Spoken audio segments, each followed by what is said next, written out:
Selamat pagi Bapak Ibu, apa kabar? Ya pagi ini kita akan bersama melanjutkan pembahasan dari Injil Markus.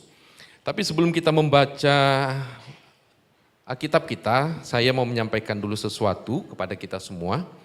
Saya bersama dengan tim kami, bidang komunitas dan juga tim misi dan juga beberapa dari jemaat kita mengadakan pelayanan mission trip ke daerah Tosari di dekat Gunung Bromo pada tanggal 24 sampai dengan 26 Januari yang lalu ya. Puji Tuhan Bapak Ibu Saudara semua bisa berjalan dengan baik dan saya mewakili panitia mengucapkan terima kasih kepada kita semua untuk support dan dukungan yang sudah diberikan. Pelayanan misi ini menjadi sebuah cara untuk kita terus belajar bermisi, melihat pekerjaan Tuhan yang begitu luas dan bagaimana kita sebagai umat Tuhan terlibat di dalamnya ya. Terima kasih sekali lagi dan mari sama-sama saat ini kita bersama melihat satu bagian firman Tuhan yang terambil dari Markus pasal 2 ayat 18 sampai dengan pasal 3 ayat 1 sampai dengan 6. Nah Bapak Ibu Saudara pasal 3 ayat 6. Jadi gini, Bapak Ibu Saudara perikopnya ini ada 3 perikop sebenarnya. Ya, panjang sebenarnya. Nah, tapi kita akan membaca, nanti saya di bagian di slide itu ada pembagian perikopnya, tapi kita akan baca bergantian. Saya membaca bernomor ganjil, bernomor genap, Bapak Ibu membaca yang bernomor ganjil, seterusnya sampai nanti ayat 6 ya. Saya mulai dari pasal 2 ayat 18. Pada suatu kali ketika murid-murid Yohanes dan orang-orang Farisi sedang berpuasa, datanglah orang-orang dan mengatakan kepada Yesus, "Mengapa murid-murid Yohanes dan murid-murid orang Farisi berpuasa, tetapi murid-muridmu tidak?"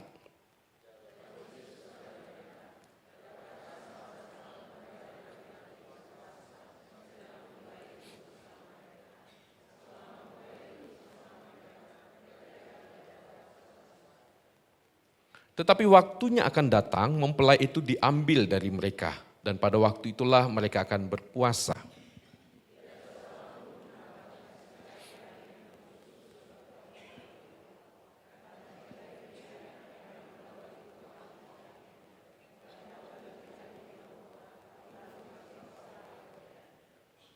Demikian juga tidak seorang pun mengisikan anggur yang baru ke dalam kantong kulit yang tua, karena jika demikian, anggur itu akan mengoyakkan kantong itu, sehingga anggur itu dan kantongnya dua-duanya terbuang. Tetapi anggur yang baru hendaknya disimpan dalam kantong yang baru pula. Silakan.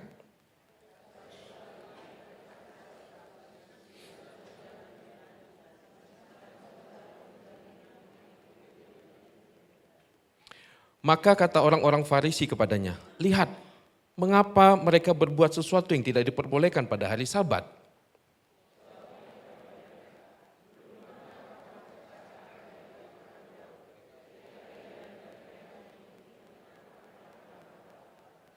Bagaimana ia masuk ke dalam rumah Allah waktu Abiatar menjadi imam besar lalu makan roti sajian itu yang tidak boleh dimakan kecuali oleh imam-imam dan memberinya juga kepada pengikut-pengikutnya.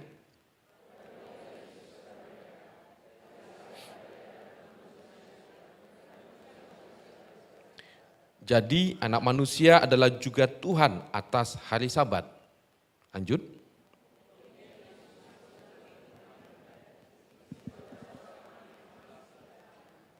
Mereka mengamat-amati Yesus kalau-kalau ia menyembuhkan orang itu pada hari Sabat supaya mereka dapat mempersalahkan dia.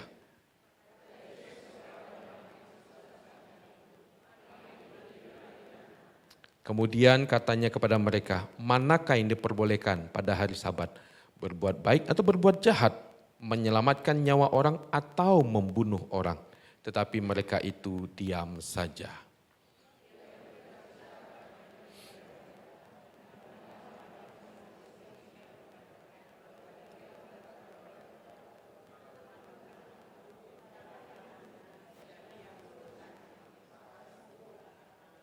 Ayat 6, lalu keluarlah orang-orang Farisi dan segera bersekongkol dengan orang-orang Herodian untuk membunuh dia.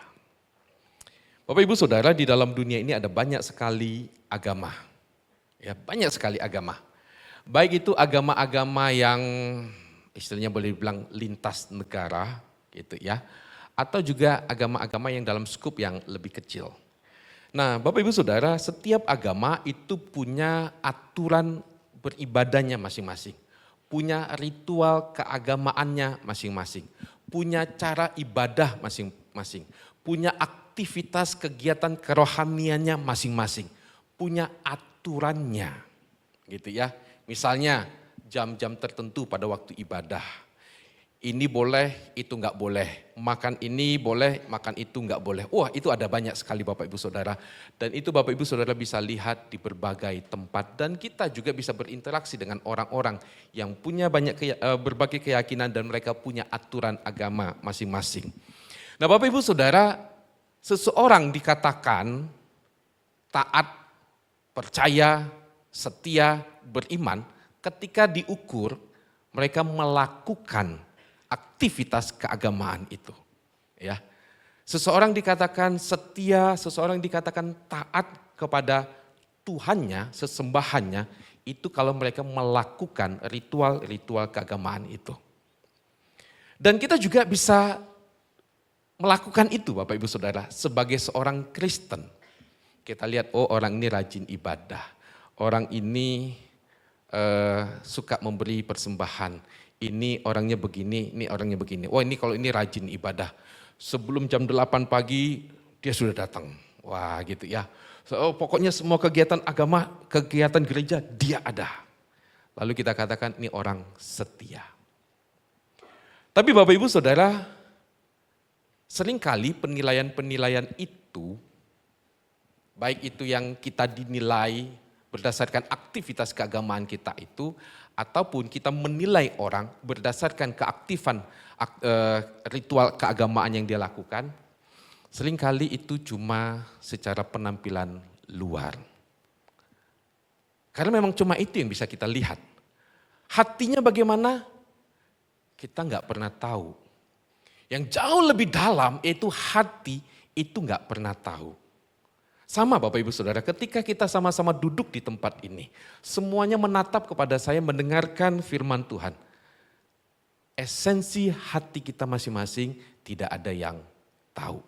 Tapi penampilan fisik kita, gerak tubuh kita, semuanya memperlihatkan bahwa kita sedang beribadah. Betul? Nah, Bapak Ibu Saudara, Tuhan Yesus dalam perikop yang kita baca juga berhadapan dengan para pemimpin agama yang sangat-sangat menekankan penampilan lahiriah. Kita melihat Bapak Ibu Saudara dalam ayat yang tadi kita baca, orang-orang Farisi ada di dekat Tuhan Yesus. Mereka mengamat-amati, tapi mereka bukan untuk kenal Yesus, tapi cuma untuk memberikan penilaian. Ini akan kita renungkan Bapak Ibu Saudara. Tema kita hari ini adalah ikut Yesus atau ikut aturan agama. Nah dalam perikop yang kita baca, kita akan menemukan satu pesan yang sangat penting di dalam kita mengikut Tuhan Yesus. Perikop yang tadi kita baca, pasal 2 ayat 18, dimulai dengan sebuah pertanyaan yang diajukan oleh sekelompok orang tentang murid Tuhan. Pertanyaannya begini, pada suatu kali ketika murid-murid Yohanes dan orang-orang Farisi sedang berpuasa, datanglah orang-orang dan mengatakan kepada Yesus, mengapa murid-murid Yohanes dan murid-murid orang Farisi berpuasa, tapi murid-muridmu tidak? Jadi yang dipertanyakan apa? Yang dipertanyakan adalah, kenapa Tuhan Yesus murid-muridmu enggak puasa? Nah pada waktu itu ada satu kebiasaan tradisi agama orang Yahudi, mereka itu melakukan puasa secara rutin. 1 minggu 2 kali puasanya, Senin Kemis. Saya coba tanya, ada di sini yang puasa Senin Kemis? Ada Pak, saya maksudnya ya yang enggak juga sih enggak puasa Senin Kemis. Ada? Enggak ada toh? Nah orang Yahudi pada waktu itu punya tradisi, ritual keagamaan. puasa seminggu 2 kali, Senin dan Kamis. Nah, puasa Senin dan Kamis ini bukan wajib, bukan perintah Taurat. Taurat memang memberikan ada satu perintah untuk berpuasa, tapi bukan puasa yang seperti ini. Ya. Nah, pada waktu itu murid-murid Yohanes puasa, orang Farisi juga puasa. Nah, murid Tuhan Yesus tidak berpuasa. Pertanyaannya ini, puasa, kenapa murid-muridmu tidak berpuasa? Merujuk kepada aktivitas keagamaan, ritual agama. Ini loh, di masyarakat kita ada aturan berpuasa. Tapi kenapa murid-muridmu tidak berpuasa?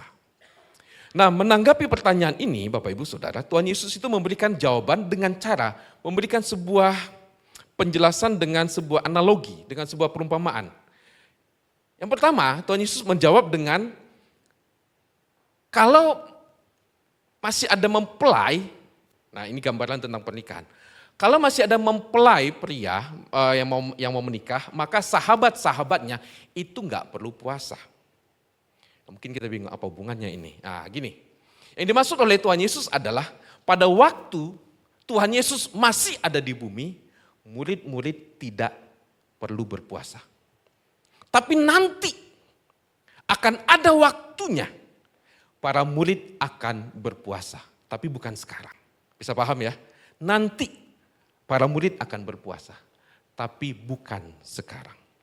Bapak Ibu Saudara, Tuhan Yesus bukan anti puasa. Perhatikan. Tuhan Yesus enggak anti puasa. Kenapa? Sebab sebelumnya Tuhan Yesus dicatat oleh Alkitab, dia juga berpuasa. Ya. Dan para murid pun nanti mereka juga ada waktunya mereka berpuasa. Tapi saat ini ketika Yesus masih ada di bumi, para murid enggak perlu dulu puasa. Nah, penjelasan yang kedua yang disampaikan oleh Tuhan Yesus, dia menggunakan juga cerita, analogi. Yaitu tentang kain yang baru ditambalkan pada baju yang tua. Dan anggur yang baru dimasukkan ke dalam kantong kulit yang tua. Artinya apa? Kalau kain baru dijahitkan, ditambalkan pada baju yang tua, maka baju itu nanti akan robek. Atau sebaliknya. Anggur yang baru dimasukkan ke kantong kulit yang tua, kulit itu nggak akan kuat. Maka kulitnya akan sobek dan anggurnya juga akan terbuang. Artinya apa? Dari dua perumpamaan ini, Tuhan Yesus mau mengatakan bahwa cara beragama orang Yahudi pada saat itu tidak sesuai dengan apa yang Tuhan Yesus maksud. Tidak sesuai dengan apa yang Tuhan tetapkan. Orang Yahudi di dalam mereka menafsirkan ayat Taurat dan mengaplikasikannya dalam kehidupan mereka berubah menjadi agama yang legalistik. Nah, Tuhan Yesus mau katakan bahwa kedatangannya ke dalam dunia itu beda banget. Jadi kalau pengajaran Yesus, pelayanan Yesus ini dibawa masuk ke dalam konsep orang Yahudi yang legalisme, itu enggak bisa. Dua hal yang bertolak belakang. Nanti saya akan ajak untuk kita melihatnya. Bapak Ibu Saudara, Tuhan Yesus dalam hal ini dia bukan menolak hukum Taurat. Perhatikan ya. Tuhan Yesus tidak menolak hukum Taurat. Kenapa? Sebab hukum Taurat itu kan dari dia juga. Sumber Taurat itu kan dari Tuhan. Dan yang kedua, Tuhan Yesus katakan, aku datang untuk menggenapi Taurat. Aku datang untuk menggenapi Taurat. Karena itu penafsiran orang Yahudi tentang Taurat itu keliru. Dan Tuhan Yesus katakan, ini aku yang menggenapinya. Jadi kamu harus belajar dari aku. Nah Bapak Ibu Saudara, apa itu legalisme agama atau legalistik? Saya tulis legalistik. Bapak Ibu Saudara, legalisme agama itu berarti sangat menekankan kepada melakukan hukum demi hukum secara ketat. Harus patuh dengan apa yang hukum ajarkan. Ya. Nah, dalam hal ini orang Yahudi menafsirkan hukum Taurat itu sangat ketat sekali. Sampai-sampai mereka melupakan ada hal yang lain yang Allah ajarkan lewat hukum Taurat. Bapak Ibu Saudara mungkin masih ingat ketika Tuhan Yesus ditanya hukum yang terutama itu mana? Tuhan Yesus katakan apa? Hukum yang terutama adalah kasihilah Tuhan Allahmu dengan segenap hati. Terus kasihilah sesamamu. Diawali dengan kata apa? Kasihilah Tuhan Allahmu. Kasihilah.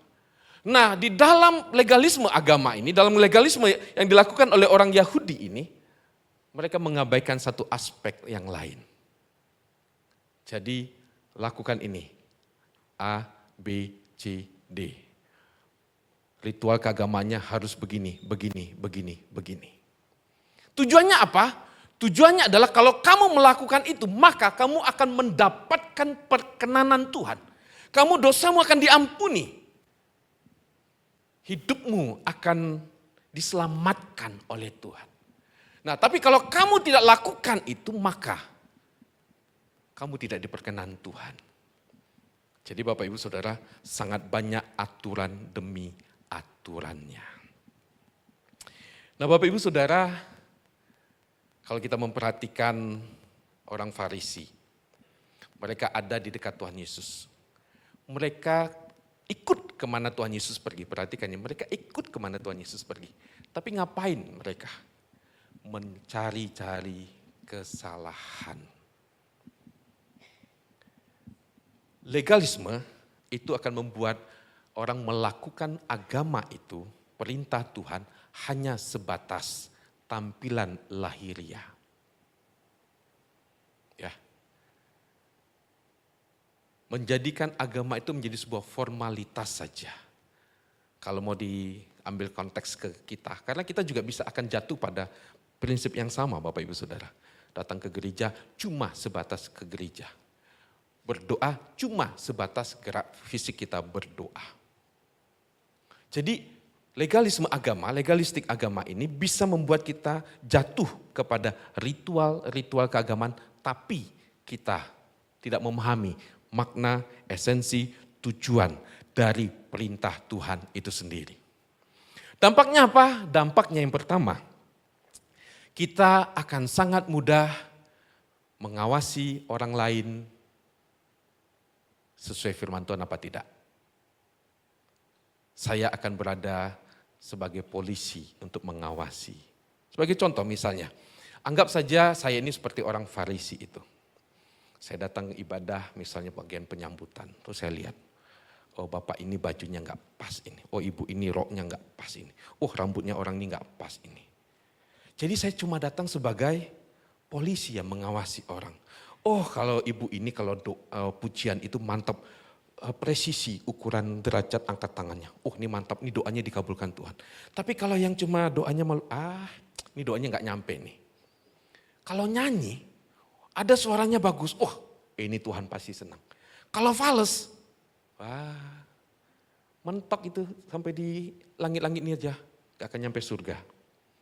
Bapak Ibu Saudara, kita akan jatuh pada posisi mengawasi orang sesuai firman Tuhan atau tidak.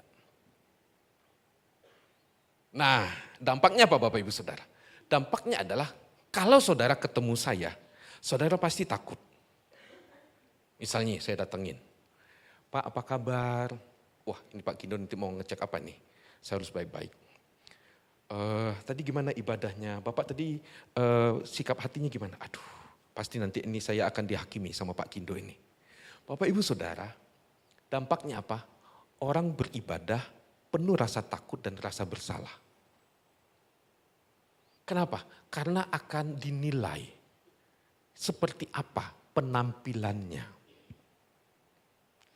Nah itu sebabnya Bapak Ibu Saudara di sini bisa menjadi sesuatu yang sangat berbahaya sekali. Dan Tuhan Yesus sangat banyak mengkritik perilaku-perilaku yang dilakukan oleh para pemimpin agama seperti ini. Bisa nggak ini terjadi dalam diri kita? Bisa. Yang kedua, kalau tadi saya katakan kita jadinya mengawasi orang. Yang kedua adalah kita menempatkan diri kita sebagai orang yang punya kehidupan rohani yang lebih baik. Saya sudah mencapai standar yang lebih tinggi. Itu efeknya. Jadinya apa? Saya lebih menjadi orang yang sombong. Saudara belum mencapai yang saya capai. Saudara belum melakukan yang saya lakukan. Nah, ujung-ujungnya apa Bapak Ibu Saudara? Supaya kita bisa mendapatkan perkenanan Tuhan. Maka yang harus kita lakukan adalah 1, 2, 3, 4, 5, 6 dan seterusnya. Bapak Ibu Saudara, perilaku gini bisa terjadi dalam kehidupan kita. Walaupun kita sudah orang Kristen. Saya ambil contoh. Kita sebagai orang tua bisa saja terjebak kepada legalisme. Kita membuat banyak sekali aturan kepada anak-anak kita.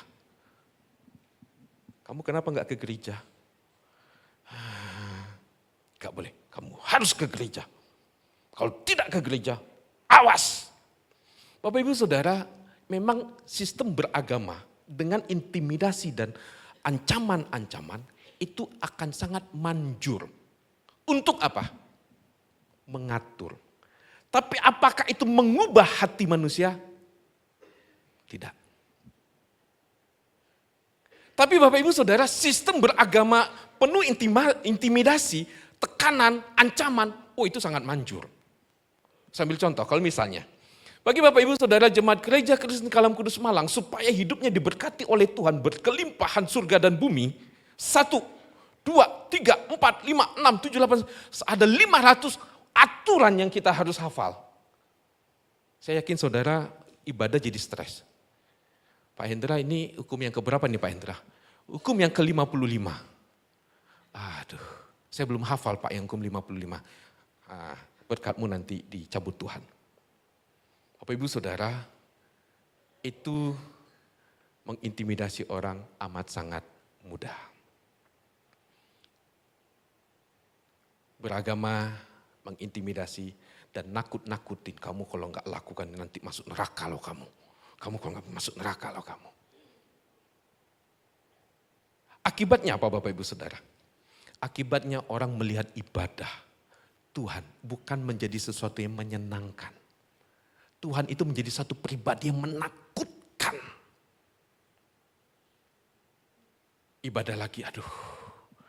Mau khotbah apa lagi nih Pak Kindo? Aduh, bebanku tambah berat. Yang kemarin belum dilakukan ini tambah lagi. Aduh, hidup kok penuh beban. Dampaknya adalah kita baca Alkitab itu jadi beban. Ibadah jadi beban. Saat teduh jadi beban. Semuanya jadi beban. Kenapa? Sebab kepada kita ditaruh begitu banyak hukum-hukum. Bapak Ibu Saudara, Tuhan Yesus datang mau mengajarkan yang berbeda. Ya. Nah, kita masuk pada perikop berikutnya. Dua perikop berikutnya Bapak Ibu Saudara adalah contoh bagaimana legalisme yang dilakukan oleh orang Yahudi pada waktu itu. Dan dua peristiwa ini adalah dua peristiwa yang terjadi di hari Sabat. Ya. Yang satu adalah tentang memetik gandum di hari Sabat.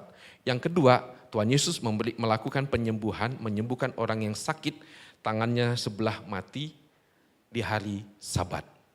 Tapi mari kita perhatikan, di antara dua cerita tentang hari Sabat itu, ada kalimat penting yang diucapkan oleh Tuhan Yesus dan ini yang dicatat di dalam Injil Markus. Tuhan Yesus katakan, anak manusia juga Tuhan atas Sabat. Artinya, Yesus yang adalah Tuhan itu, dia berotoritas. Dia menetapkan Sabat dan dia yang menetapkan aturan bagaimana umat Tuhan menghidupi Sabat. Ya, nah sekarang kita akan lihat. Yang pertama, cerita tentang para murid memetik gandum di hari Sabat. Di dalam catatan Injil Matius disebutkan bahwa para murid waktu itu sedang lapar. Sedang lapar, lalu lagi jalan lapar, lalu mereka melihat ada gandum dan mereka memetiknya dan mereka memakannya. Nah, orang Farisi ngelihat, gak boleh nih, gak boleh.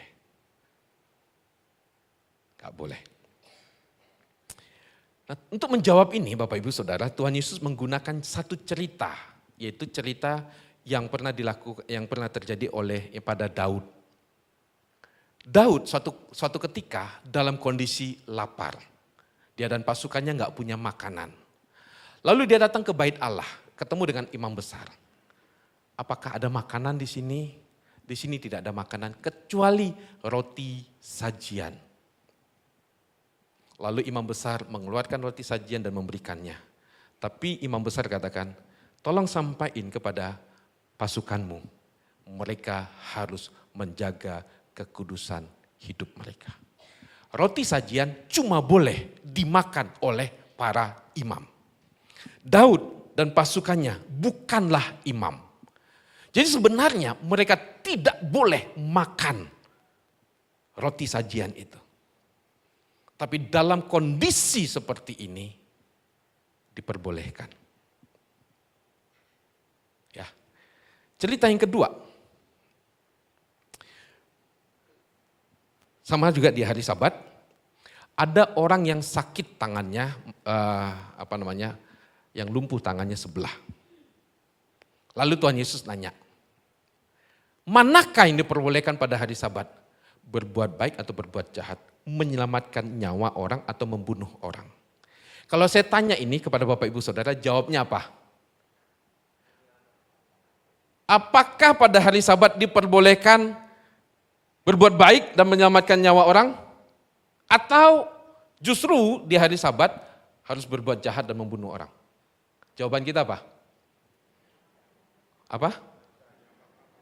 Berbuat baik dan menyelamatkan. Gampang jawabnya ya. Tapi orang Farisi jawabnya apa? Gak jawab. Mereka diem. Loh, kita mudah jawabnya.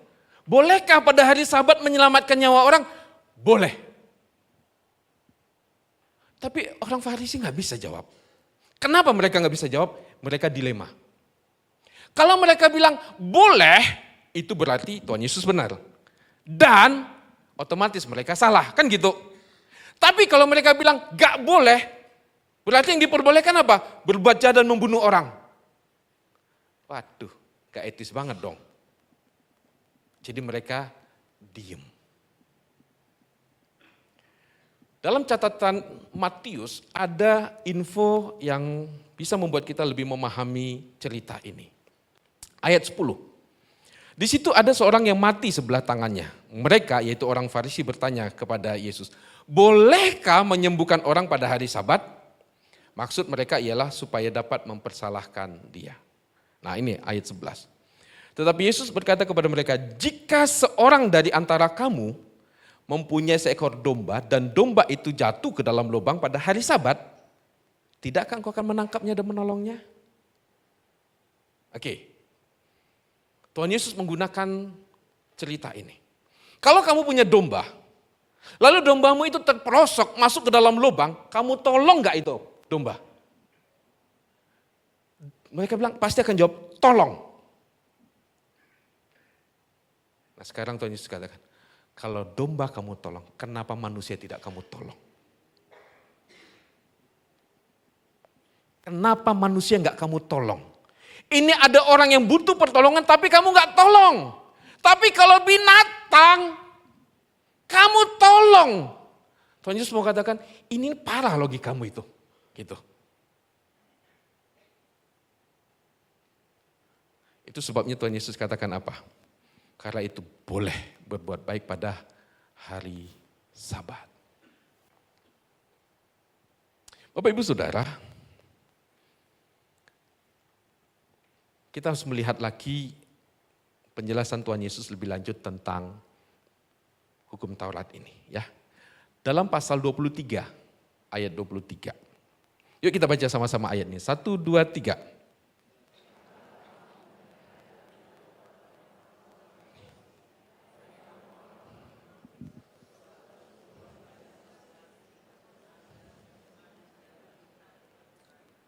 Tetapi yang terpenting dalam hukum Taurat kamu abaikan, yaitu keadilan, belas kasihan dan kesetiaan. Yang satu harus dilakukan dan yang lain jangan diabaikan. Kamu memberikan persepuluhan, itu bagus. Kamu bagus melakukannya. Tapi kamu jangan abaikan perintah yang lain, prinsip yang lain dari Taurat. Apa itu? Belas kasihan, kebaikan, kesetiaan.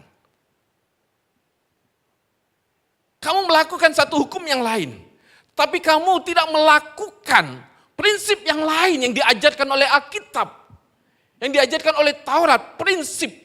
Hal yang esensi dari hukum Taurat itu sendiri. Hari Sabat disediakan oleh Tuhan untuk umat Tuhan menikmati kehadiran Tuhan pada waktu itu. Menikmati kehadiran Tuhan, menikmati Sabat yang khusus dengan Tuhan. Bukan membebani umat Tuhan dengan begitu banyak aturan. Bapak Ibu Saudara, memang pengajaran Yesus pada waktu itu amat sangat luar biasa mengagetkan orang Farisi. Dan yang sangat ironis, cerita ini ditutup dengan kalimat yang sangat menyedihkan. Orang Farisi meninggalkan Yesus dan mereka ketemu dengan kelompok Herodian untuk apa? Membunuh Yesus. Kisah itu menceritakan tentang Yesus yang menolong orang, menyelamatkan orang. Tetapi apa yang dilakukan oleh Yesus itu disalah mengerti. Sebaliknya, orang-orang ini punya rencana mau membunuh di hari Sabat. Mereka mau membunuh Yesus di hari Sabat. Bapak Ibu Saudara, hukum dan kasih dua hal yang harus berjalan bersamaan. Penekanan salah satu itu akan membuat ketimpangan di dalamnya. Legalisme itu penekanan yang berlebihan kepada hukum, tapi mengabaikan aspek kasih. Tapi kalau kita cuma menegaskan aspek kasih, akan banyak yang ngawur. Tidak seimbang. Nah, kalau begitu bagaimana dengan kita, umat Tuhan kekristenan? Bapak Ibu Saudara, saya mau mengajak untuk kita melihat dulu. Perikop yang tadi kita baca, 3 perikop itu diawali dengan satu cerita. Yaitu Tuhan Yesus memanggil Matius si pungut cukai. Minggu lalu dikhotbahkan oleh Pak Daniel Donaldo. Kita sama-sama tahu, Matius si pungut cukai itu adalah orang berdosa. Cerita sebelumnya itu juga ada, itu para murid. Petrus, Andreas, Yohanes, Yakobus, 4-empatnya dipanggil Tuhan. Kalau menurut catatan Injil Lukas, Petrus ketika dia dalam peristiwa yang dicatat oleh Injil Lukas itu dia tersungkur di hadapan Tuhan dan berkata, aku orang berdosa. Nah, perhatikan Bapak Ibu Saudara. Kekristenan itu diawali dari panggilan anugerah. Ikut aku. Siapa yang dipanggil? Orang berdosa. Ketika Tuhan Yesus panggil Matius, sini. Kalau kamu mau ikut aku, 1, 2, 3, 4, 5, 6, 7. Enggak. Tuhan Yesus tidak mengajukan dulu syarat. Ketika Tuhan Yesus panggil Petrus, Tuhan pun tidak kasih syarat dulu. Enggak, panggil dulu. Ikut aku. Come, follow me. Artinya apa? Ini sebuah panggilan anugerah. Kalau dari awal Tuhan sudah langsung kasih hukum, Tuhan tahu kok. Petrus, Yohanes, Yakobus dan semuanya tidak akan pernah bisa memenuhi hukum-hukum itu. Kekudusan Tuhan mereka tidak akan pernah bisa capai. Kalau mereka tidak pernah bisa capai, terus dikasih hukum, itu menjadi sesuatu yang membebani. Dan itu yang sudah terjadi sekian puluh tahun yang dilakukan oleh bangsa Israel. Tuhan Yesus mengatakan kamu memberikan beban yang begitu besar kepada pundak orang. Tapi kamu pun gak sanggup untuk memikulnya. Sekarang kamu berikan beban itu kepada orang lain. Tuhan Yesus datang, come follow me, ikut aku. Ini panggilan anugerah bagi siapa? Orang berdosa, engkau dan saya. Bapak Ibu Saudara jujur loh. Kita ini kalau gagal melakukan sesuatu, terus kasih hukum lagi dan tahu, oh aku akan berusaha untuk lebih lagi, gagal lagi. Itu akan terus membuat kita, aku nggak bisa mencapainya. Lelah. Ikut Tuhan kok melelahkan. Yang kamu tidak sanggup, yang kita tidak sanggup lakukan, itu yang Tuhan Yesus kerjakan di kayu salib. Ini panggilan anugerah.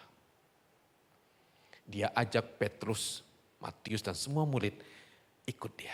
Kamu lihat hidupku. Ini hati Tuhan untukmu. Dan Yesus mati di kayu salib. Kebenaran Kristus itu diperhitungkan menjadi kebenaran kita. Kita nggak sanggup untuk melakukan hukum Tuhan untuk mendapatkan keselamatan. Dia ganti. Timbul pertanyaan, Pak kalau gitu orang Kristen nggak perlu ikut aturan dong? Siapa bilang?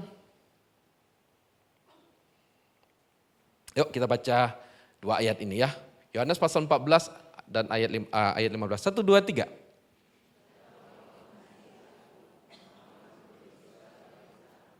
Yohanes 5 ayat 3, 1, 2, 3.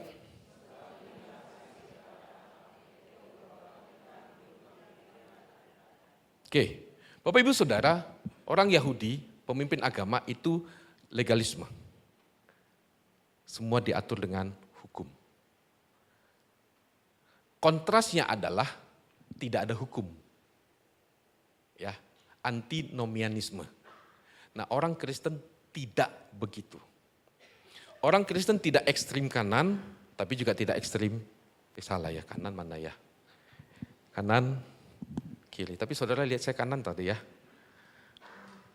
Kita tidak ekstrim legalisme, tapi juga tidak ekstrim antinomianisme. Kita baca, dari ayat ini kita baca. Jikalau kamu mengasihi aku, kamu akan menuruti perintahku. Berarti ada perintah Tuhan dong, ya kan? Kalau ada perintah Tuhan berarti ada aturan main dong. Ya kan? Begitu juga sebab inilah kasih kepada Allah. Kasih kepada Allah yaitu apa? Kita menuruti perintah-perintah Tuhan. Berarti ada hukumnya dong. Ya kan? Berarti ada perintahnya. Betul kan? Tapi kita melakukan perintah Tuhan, titik berangkatnya dari mana? Mengasihi. Titik berangkatnya dari mana? Mengasihi. Mengasihi ini dari mana? Yang tadi Tuhan Yesus memanggil.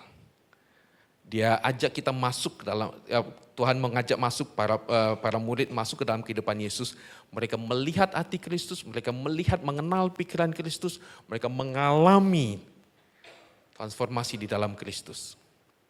Nah kalau begitu Bapak Ibu Saudara, kita melakukan perintah Tuhan dengan titik berangkat dari hati yang mengasihi. Memang Bapak Ibu Saudara, perilaku penampilan lahirianya masih sama dengan yang kaum legalis. Misalnya apa? Datang ibadah sama. Tapi esensinya beda. Saya mau tanya, baca Alkitab wajib apa enggak? Hah? Wajib. Tapi dengan hati yang mengasihi. Tapi kalau saudara baca Alkitab, cuma aku kalau nggak baca Alkitab nih nanti aku dihukum Tuhan. Aduh iya aku hari ini hampir kecelakaan tuh karena aku tadi tuh lupa doa. Saudara akan terjebak kepada legalisme. Saudara baca Alkitab atau tidak baca Alkitab bukan karena nanti takut dihukum Tuhan, bukan. Tapi karena apa? Aku mencintai Tuhan. Nah, saya ambil contoh. Bapak-bapak, para pria, para suami, sayang nggak sama istrinya? Halo? Oh, sedikit ya. Ibu-ibu sayang nggak sama suaminya? Oh, ibu-ibu lebih sayang suami. Saya coba tanya ulang sama suami-suami. Suami-suami sayang nggak sama istrinya? Uish. Apa bukti sayangnya seorang suami kepada istri?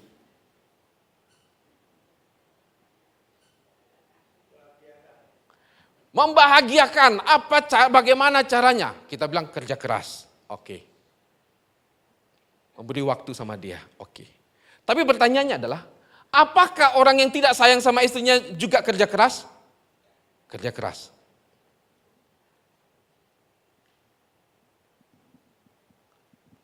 Tampilan luarnya sama, tapi esensinya beda.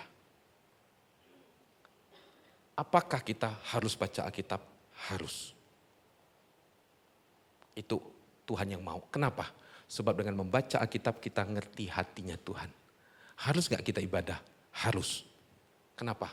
Itu pujian saya kepada Tuhan. Bersama dengan seluruh umat Tuhan, saya mau bersama-sama menyembah Tuhan. Bagaimana dengan, nah kan kalau kekristenan itu tidak ada misalnya gerakan yang seragam, misalnya pas nyanyi lagu penyembahan terus WL-nya angkat tangan, semua angkat tangan. Kan gak ada begitu toh. WL-nya turun tangan, turun. WL-nya tepuk tangan. Ada gak begitu? Enggak kan? Bahkan ada yang angkat tangan, ada yang enggak. Derajatnya ada yang segini dengan ini. Kalau segini ngangkat tangannya, oh ini doanya nyampe di surga. Kalau segini, kamu di awang-awang aja nih. Tuhan gak dengar. Gak ada tuh. Memang Bapak Ibu Saudara, di dalam kita sebagai orang Kristen melakukan perintah Tuhan. Tuhan lebih kepada hati, roh. Menyembah dalam roh dan kebenaran. Tapi perhatikan Bapak Ibu Saudara, ini yang kadang-kadang orang Kristen tuh bablas. Ya, satu nggak mau ada diajarkan memang tidak legalisme, tapi kebalikannya jadi bablas. Orang Kristen kalau doa jam berapa? Jam berapa? Bapak Ibu kalau baca Alkitab saat teduh jam berapa? Gak baca Pak.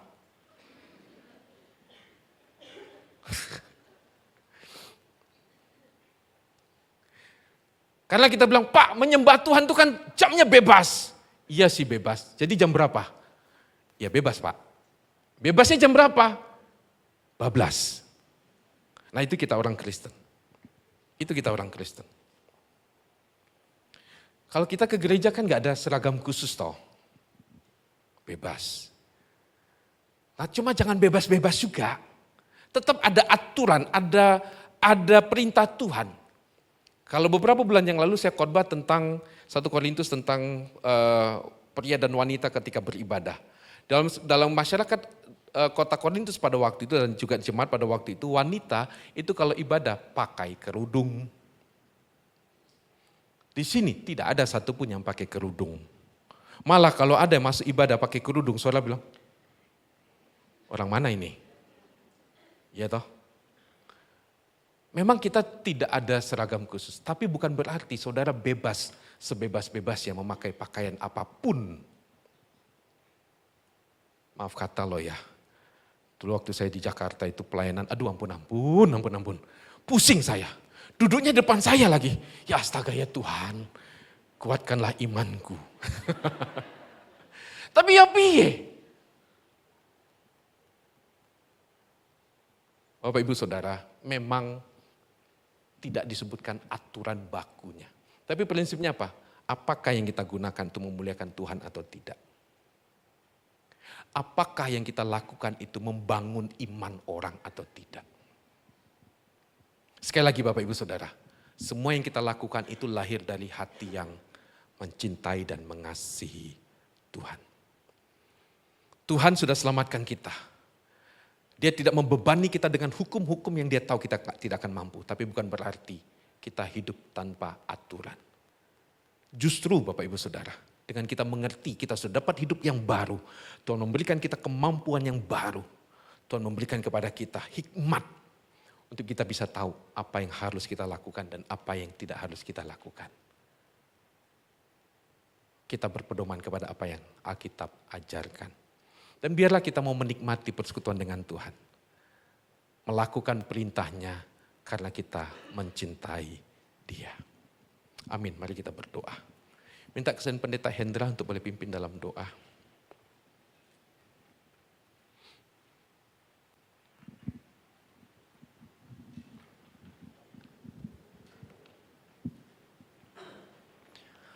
Ya Tuhan, kami sungguh bersyukur Tuhan untuk kebenaran firman Tuhan.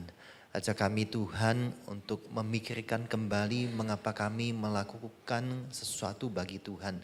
Mengapa kami beribadah kepada Tuhan, mengapa kami membaca Alkitab. Dan kiranya ini keluar bukan karena kami takut Tuhan, takut mendapatkan hukuman dari Tuhan kalau kami tidak melakukannya. Tetapi biarlah semuanya ini kami lakukan karena kami mengasihi Tuhan. Kami bersyukur Tuhan karena kami disadarkan bahwa secara manusia kami tidak akan mampu melakukan semua apa yang Tuhan perintahkan.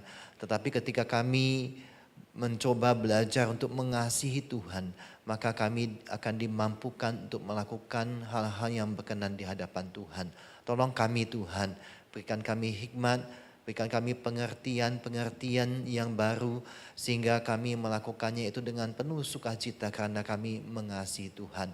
Kami bersyukur untuk firman Tuhan yang disampaikan Pendeta Gindo, biarlah Tuhan juga boleh terus berkati, sertai hamba-Mu Tuhan di dalam pelayanan sehingga boleh menjadi berkat bagi banyak orang melalui pemberitaan firman Tuhan, melalui kesaksian hidup dan menjadi teladan bagi kami. Terima kasih Tuhan, terpujilah nama-Mu, dalam nama Tuhan Yesus kami berdoa. Amin.